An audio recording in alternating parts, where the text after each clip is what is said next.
Vatan kulluğunda gün sana geçti. İnelerim oldu insan kıyımım. Orman ilinden min ülkeme açtım. Görmek niyet bilip uzunca boyun. Merke kurşaktır aslından düştü. İşimde toyma şadiyanıyım. Dostumdan sonra sen kapta eştin. Bulmalıktır yarın sen durmuştayım. Vatan korudım, yarın vardım. Vatan korudım, yarın vardım.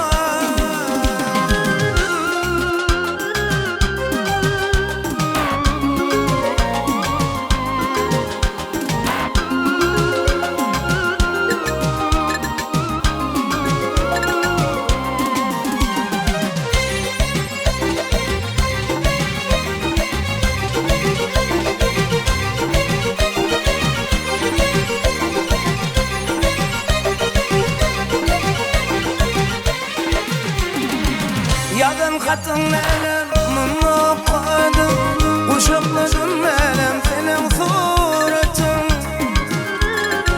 Kendi düşmanım min önüne vardı.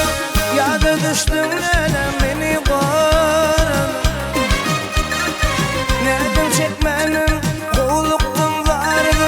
Kaytala kaytala göreyim deydim. Benim yaşlıyım mal mülke vardı. Sen kayıtı vardı aytırdın. Vatan korudım, yarın aradım. Vatan korudım, yarın aradım.